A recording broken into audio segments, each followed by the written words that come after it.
जनपद मैनपुरी के Christian ground में अखिल भारतीय कठेरिया समाज सम्मेलन का आयोजन प्रदेश अध्यक्ष विपिन कठेरिया के नेतृत्व में आयोजित किया गया, जिसमें कठेरिया समाज को जागरूक करने और सम्मेलन में शिरकत करने कठेरिया समाज के राष्ट्रीय अध्यक्ष प्रभु दयाल पहुंचे, जहां उन्होंने उपस्थित समाज को संबोधित करते हुए कहा कि आज कठेरिया समाज को हीन भावना से देखा जाता है और हमारा प्रदेश में कोई दर्जा प्राप्त नहीं है, लेकिन हम खुले मंच के माध्यम से केंद्र व प्रदेश सरकार से मांग कर रहे हैं कि उनके प्रमाण पत्र कठेरिया समाज से बनाए जाएं। उन्होंने प्रदेश सरकार से 4 मांगों को पूरा करने की अपील करते हुए कहा कि हमारे समाज के धनवान व्यक्ति यदि 10-10 लाख रुपए दे दें तो कन्नौज से लेकर मैनपुरी तक एक स्वच्छ जल का प्लांट खुलवा देंगे, जिसमें कठेरिया समाज के ही लोग नौकरी करेंगे।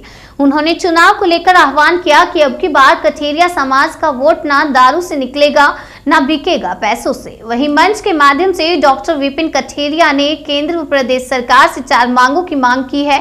उनकी बिरादरी संसदीय दर्जा देते हुए जाति प्रमाण पत्र कठेरिया जाति के बनाए जाएं और दूसरी मांग को लेकर उन्होंने कहा कि उत्तर प्रदेश के समस्त थानों में गडरिया जाति के चौकीदारों का मासिक वेतन दिया जाए, जो महिलाएं दाई का काम करती हैं उन्हें स्टाफ नर्स का दर्जा दिया जाए और उन्हें ट्रेनिंग भी दी जाए। चौथी मांग करते हुए उन्होंने कहा कि हमारे समाज को अति दलित की श्रेणी में किया जाए।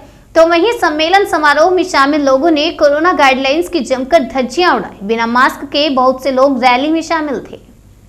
में आपका आगमन हुआ है, इसका मेन उद्देश्य क्या है? देखिए, मैनपुरी नहीं पूरे देश में हमारे कार्यक्रम चलते हैं। मैं राष्ट्रीय अध्यक्ष हूँ इस विकास मंच का और मेरा दायित्व है। अब कोई कहे कि साहब चुनाव आ गया तो कह रहे नहीं, ऐसा नहीं है। अपने समाज को जागरूक करने के लिए ये कार्यक्रम रखा गया था। और रही राजनीतिक बात, तो हम कोई सन्यासी तो है नहीं, सन्यासी तो नहीं है। हम पार्टी को भी अनुरोध किया है। कठेरिया समाज वक्त बताएगा, अभी कुछ तय नहीं किया। वो तो तय हो जाए, वक्त में हाल तय होता है। आज की तारीख में हम भारतीय जनता पार्टी के अंदर विपिन, अरुण, सभी पूरे लोग हैं। अब बात आगे की क्या होगी वो तो भविष्य जाने, अभी नहीं कह सकता मैं। आगे बदलाव भी हो सकता है। नहीं, बदलाव की बात नहीं करी, क्या करेगा तो वक्त बताएगा। आज हम कैसे कहते हैं इस बात को? बहुत तरह से आपने घोषणा की थी कि अब की बार वोट नहीं बिकेगा, क्या बाकी में वोट कठेरिया समाज का वोट बिकता था? नहीं, वो अभी विपिन ने जो बात कही थी ना कि लोग कहते हैं हमारे भट्टा पे काम करते हैं, दारू से दे देंगे, पूजा से दे देंगे, बात से दे देंगे, ऐसा कुछ भी नहीं। अब की दारू से न दौलत से न किसी से नहीं बिकेगा वोट। वोट जब चाहेंगे तहाँ वोट पड़ेगा।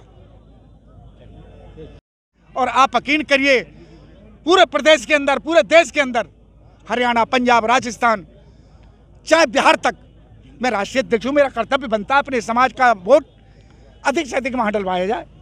और आज हम सिर्फ इसलिए आए थे अपने समाज को जागरूक करने के लिए। जो समाज सो रहा है उसे जगाने के लिए प्रयास किया गया मैंने इस धरती पे, मैनपुरी की पे, और भविष्य में भी कार्य करते रहेंगे, ऐसा हमने।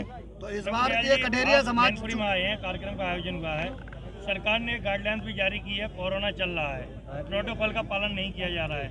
आपकी जनसभा में ना तो मास्क दिखाई दिए ना सोशल डिस्टेंसिंग दिखाई दी। तो क्या माना जाए सत्ता पक्ष का आप लोगों को संरक्षण होकर और ये समाज की बैठकें हो रही हैं? ये बात मान के चलिए। देखिए, हमारी पार्टी ने तो सभी समाज को कार्यक्रम किए हैं, सभी समाज के, यानी ठाकुर, क्षत्रिय, ब्राह्मण, यादव, कुशवा, लोधी, सभी समाज के कार्यक्रम हुए, पार्टी की ओर से हुए। आज जहाँ एक तरफ पूरे प्रदेश में बल्कि देश में कोरोना गाइडलाइन को लागू कर दिया गया है, वहीं यहाँ धज्जियाँ उड़ती दिखाई दी हैं। अब ऐसा है, कुछ चीजें ऐसी है ग्रामीण क्षेत्र में, अभी उत्तर प्रदेश में एक भी केस नहीं है। मेरी बात को समझने की कोशिश। 2 केस तो ओमिक्रॉन के। हाँ, वो ओमिक्रॉन। आप ये कैसे कहते हैं उत्तर प्रदेश में एक भी केस नहीं है? आपको क्या लगता है ओमिक्रॉन जो केस आया है वो उत्तर प्रदेश में नहीं है? नहीं, झूठा वादा कर नहीं, I agree with you, no doubt. 2 बातें हैं। जो पोजीशन दिल्ली की, हरियाणा की और महाराष्ट्र की है, वो पोजीशन उत्तर प्रदेश के अंदर। आपको क्या लगता है मैनपुरी में जब केस होंगे तभी इसका ऐसा पालन किया जाएगा? ऐसा कुछ भी नहीं है। मेरा सिर्फ इतना है कि हम लोग मास्क लगा के आए, आप लोगों ने फोटो लिए तो मेरा मास्क उतरवा दिया है। कुछ पब्लिक, आपकी जो जनसभा यहाँ दिखाई दे रही है, पब्लिक दिखाई दे रही है, ना सोशल डिस्टेंसिंग दिखाई दे रही है, ना मास्क दिखाई दे रहे हैं। 2 बातें हो सकता है थोड़ी बहुत कमी रही हो। कोरोना रैलियों की सवारी कर रहा है, मानते हैं आप?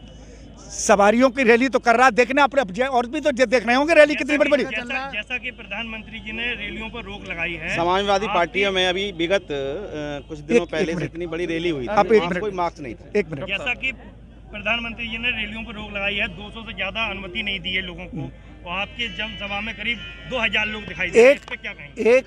आपको अनुमति मिली थी? 1-2 तारीख नहीं 2 तारीख की बात, यानी पहले 31 दिसंबर है आज। उन्होंने सिर्फ यही कहा है कि जनवरी 2 तारीख से 1 तारीख से ये लागू हो जाएगा कि 200 आदमी से ज्यादा लोग नहीं आएंगे। आप भी मंच पे बैठे थे, आप भी मास्क नहीं लगाए थे। आपको पता मास्क नीचे पड़ा हुआ मास्क लोगों को खड़ा किया था सैनिटाइज होके, तो वो लोग सैनिटाइज कर रहे थे। लेकिन ग्रामीण परिवेश में आप भी जानते हैं कि ग्रामीण परिवेश में इतना अवेयरनेस एक सामाजिक सम्मेलन या राजनीतिक सम्मेलन किसी की जान से ज्यादा बढ़कर हो सकते हैं? नहीं, जान से ज्यादा बढ़कर कोई भी सम्मेलन नहीं हो सकता, ना सामाजिक ना राजनीतिक, न तो कोई सम्मेलन जान से बढ़ के नहीं हो सकता। फिर रैलियों में भीड़ देखने के बाद ऐसा नहीं लग रहा कि आदमी कतई कोई बीमारी बहुत हैवी फैल सकती है। सावधानी बरत रहा है? अब रैलियों में लोग निकल रहे हैं, जन भावनाओं के साथ वो आते हैं, तो उसमें खिलवाड़ तो कोई नहीं कर सकता। जन भावनाएं भैया एक बात हो जाती। आप बोलिए क्या आपने कहा था समाजवादी एक पार्टी मिनट के हाँ रैली में कई हजारों भीड़ देखने को मिली थी। क्या कहेंगे आप इस पे? नहीं, वहाँ भी कोई मास्क नहीं लगा था, शायद आपने देखा होगा। लेकिन वहाँ आप क्वेश्चन नहीं कर सकते हैं, क्योंकि ये तो आप बेहतर बना सकते हैं कि क्यों क्वेश्चन नहीं करते हैं। भारतीय जनता पार्टी संस्कारित पार्टी है, यहाँ सभी लोग क्वेश्चन करते हैं क्योंकि सबको आज़ादी है। समाजवादी पार्टी में आज़ादी नहीं क्वेश्चन करने की। हम लोग सब जगह सवाल करते हैं, लेकिन जब यहाँ पे 21 तारीख को समाजवादी पार्टी की रैली हुई थी तब कोई गाइडलाइन जारी नहीं हुई। ठीक है, इस मैनपुरी की सरजमी पे कोई भी पॉलिटिशियन आएगा, अगर मीडिया कवरेज करा जाएगा तो सवाल भी करा जाएगा। मीडिया के लिए सारे नेता एक समान है। बिल्कुल। ये आप लोग सोचते हैं, समाजवादी के लोग सोचते हैं कि हम लोग मोदी मीडिया हैं, आप लोग कहते हैं कि हम समाजवादियों से डरते हैं, उनकी बाइट नहीं कर सकते। ऐसा कुछ भी नहीं है। हम सबसे पूछ सकते हैं, आपने कोरोना गाइडलाइन का उल्लंघन किया, इसलिए आपसे पूछ रहे हैं। दिख रहा है पूरे प्रदेश में अभी जो है सो सावधानी बरती जा रही है, और यहाँ असावधानी के तहत जो है सामाजिक कार्यक्रम किया गया। नहीं, सामाजिक कार्यक्रम किया नहीं गया। ग्रामीण परिवेश के लोग थे, उसमें कुछ लोगों के पास मास्क नहीं था, कुछ लोगों के पास मास्क था। अब हम लोग अपील कर सकते थे, अपील लोगों ने सुनी, उन्होंने पालन हुआ। कितनी भीड़ रही होगी आपका कार्यक्रम? लगभग मुझे ऐसा लग रहा है कि 10 से 15 हजार के लोग की भीड़। आपके मंच पर ही ज्यादातर लोग बगैर मास्क के दिखाई दे रहे हैं। मास्क पे तो अभी मैं बाइट दूंगा तो मुझे मुंह खोल के ही देना पड़ेगा। मेरा मानना है कि अगर मैं मास्क बंद कर लूंगा तो मैं बोल ही नहीं पाऊंगा। मेरा